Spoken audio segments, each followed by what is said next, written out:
विशाल सागर समाज अपना, हम सब इसके बिंदु हैं, संस्कृति अपनी सदा चलता, रक्त सभी में हिंदू है। समाज है, इसमें चाहे किसी भी जाति धर्म, जैसा कि अभी आदरणीय जगन्नाथ ने कहा, किसी भी जाति धर्म वर्ग संप्रदाय के लोग सब साथ में रहते आए होंगे, परंतु आज से हजारों साल पहले सब लोग, इस भारत भूमि बनाने वाले सभी लोग हुए थे, क्योंकि ईसाई धर्म 2000 साल पुराना है, इस्लाम धर्म 1500 साल पुराना है। तो सबसे पुरानी संस्कृति, सबसे पुराना जिसे हम धर्म कहेंगे तो हमारा हिंदू धर्म ही है।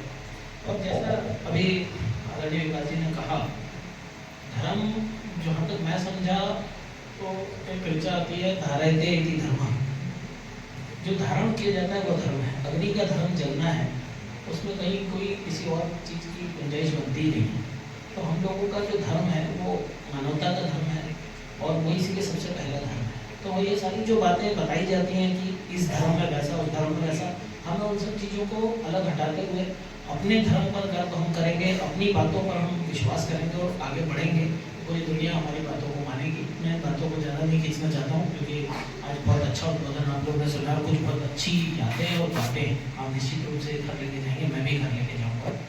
और ऐसी विचारमाला, ऐसी विचार श्रृंखलाएँ, भाषणमालाएँ अवश्य होती रहनी चाहिए प्रबुद्ध लोगों के शहर में, और हमेशा आप लोग अच्छे वक्ताओं को बुलाते रहें, और अगर मेरा सौभाग्य ना तो मैं भी सुनने आ सकूँगा।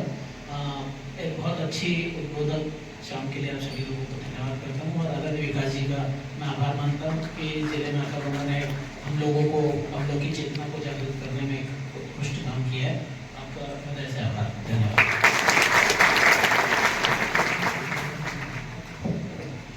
धन्यवाद आदरणीय सर। मैं आज इसका जिस तरह से प्रत्येक आश्रम में रहते हुए उसके प्लस और माइनस मार्किंग करके उसके सारे बिंदु तय किए हैं, उतना अधिक वैज्ञानिक आपको कहीं नहीं मिलेगा। अमेरिका में आज जितनी अवैध संतानें पैदा होती है, अमेरिका में या पश्चिम, संपूर्ण पश्चिम जगत में जिस तरह का फ्री सेक्स का वातावरण है, इन सब विषयों की विकृतियां जितनी आई है ना पश्चिम जगत में, वो केवल इसलिए आई है कि हमारे यहाँ की तरह का दर्शन हुआ नहीं था। हमारे यहाँ जो शुचिता मर्यादा दिखाई देती है, जो अब तार होती जा रही है, इस छोटे डब्बे के कारण से, और उस बड़े डब्बे के कारण से भी, एकता कपूर साहब सीरियल में। लेकिन अगर सचमुच हम हिंदू दर्शन के सिद्धांतों पर चलना प्रारंभ करें तो हमको ध्यान में आता है कि ये सारे के सारे सिद्धांत इतने वैज्ञानिक है कि इनको लेकर के अब पश्चिम का पूरा जगत ये कह रहा है। फ्रांस के एक बहुत बड़े कालगणना विशेषज्ञ हुए कासिनी, ऐसा माना जाता है कि कासिनी ने एक बार जो कह दिया उसको पूरी दुनिया प्रामाणिक मानती। कासिनी ने, हम लोग तो क्या कर रहे हैं पता है, हमारे यहाँ पर जब हम कहते हैं कि राम हुए, कृष्ण हुए, है ना, उनकी इतनी पीढ़ियों के नाम हमको याद है, लेकिन लोग कहते हैं कि तो कपोल कल्पित है। और इतिहासविद कहते हैं कि भारत का इतिहास अधिकतम 5000 साल का, अधिकतम 5000 साल का, और इस बात को भारत ने स्वीकार कर लिया। यानी मैं अगर आदरणीय वीरेंद्र जी गुप्ता को कहूं कि आपकी उम्र केवल 15 साल है, मैं कह रहा हूं ना, मैं नहीं मानता कि आप इससे ज्यादा करें। ये मूर्खता, ये पूरा सभागृह किसकी मानेगा? विकास करेगा। लेकिन वीरेंद्र जी अगर ये कहना शुरू कर देगा, हाँ चूंकि विकास जी कह रहे हैं कि मैं 15 साल का हूं इसलिए मैं 15 साल का हूं। अब भारत ने दरअसल यही किया, हमने मान लिया कि हम 5000 साल के, हमने तो ये भी मानना शुरू कर लिया है कि वास्तव में ये जो डिस्कवरी ऑफ इंडिया के माध्यम से हमने समझ लिया इस देश का जन्म 15 अगस्त 1947 को, और राम कृष्ण ये सब काल्पनिक कहानियां हैं, लोगों ने मनोरंजन के लिए लिख दी है। अगर हम अपनी ज्ञान परंपरा को लेकर के इतने अगंभीर हैं तो हमको सीखना पड़ेगा, समझना पड़ेगा। इंटरनेट पर फ्रांस का, दुनिया का सबसे बड़ा कालगणना विशेषज्ञ कह रहा है भारत की संस्कृति विश्व की सर्वाधिक प्राचीन संस्कृति है। अभी तक मैं अपनी जानकारी से, अपने समस्त यंत्रों का उपयोग करते हुए, अपनी पूरी कैलकुलेशन का उपयोग करते हुए जहां तक समझ पाया हो, वहां तक जाते जाते मेरे हाथ पैर शिथिल पड़ गए हैं। भारत की सभ्यता को मैं 29 करोड़ वर्ष की मानता हूं, और इससे आगे गणना करना मेरे लिए संभव नहीं है। हो सकता है कि इससे पुरानी है कोई दुनिया की कोई ऐसी सभ्यता, ये 2-2-2.5 हजार साल पहले पैदा हुए लोग हमको सिखाने के लिए आ रहे हैं 29 करोड़ साल के बच्चे को। और इसलिए इस मृत्युंजय राष्ट्र को, इस भारतवर्ष को अपनी ज्ञान परंपरा पर आग्रही बनना पड़ेगा। अपनी ज्ञान परंपरा पर एक प्रकार का गर्व करने की आवश्यकता है।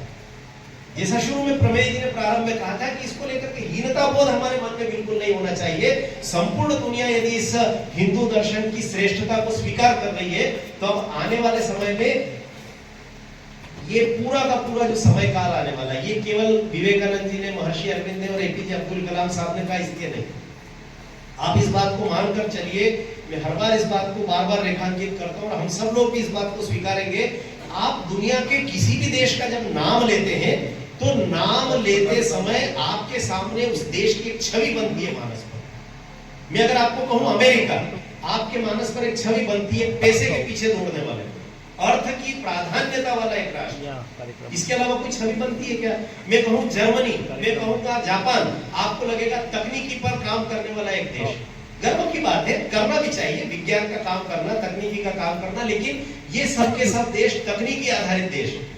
पूरे विश्व का जंगल में रहने वाला व्यक्ति हो या महानगर का धन्ना सेठ हो, वो जर्मनी की बनी हुई घड़ियां पहन रहा है, जर्मनी जापान के बने हुए कैलकुलेटर उपयोग कर रहा है, इलेक्ट्रॉनिक में सब ये इतनी क्रांति। चीन का नाम लेते ही आपको अपने आप एक टेक्नोलॉजी, निर्माण, प्रोडक्शन, ये सब दिखता है। बार बार इस बात को कहता हूं कि भारत का नाम दुनिया का कोई भी व्यक्ति जब लेता है, तो भारत का नाम लेते ही उसके मानस पर क्या आता होगा?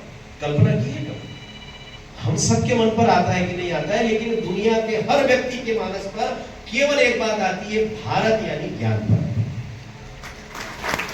और यदि हम अपनी भूमिका में सफल सिद्ध नहीं हुए, तो ये हम सबका दोष होगा, आधुनिक पीढ़ी के लोगों का दोष होगा। हमारे पुरखों का दोष इसलिए नहीं कि उनको जो कुछ देना था वो हमको देकर के गए, लेकिन यदि आज की पीढ़ी ने अपने पुरखों के इस ज्ञान पर गर्व करना बंद कर दिया, तो कोई कहीं रेगिस्तान से एक मवाली चल करके आएगा, एक गुंडा चल करके आएगा, किसी तक्षशिला नालंदा के विश्वविद्यालय की लाइब्रेरियों को आग लगाएगा, 6-6 महीने तक धू-धू करके हमारे ग्रंथ जलते रहेंगे, हमारी पांडुलिपियां जलती रहेगी, और उसके बाद हाथ मलते हुए खड़े होकर के हम कहेंगे हिंदू बोलना बड़ा हीनता बोध का काम है।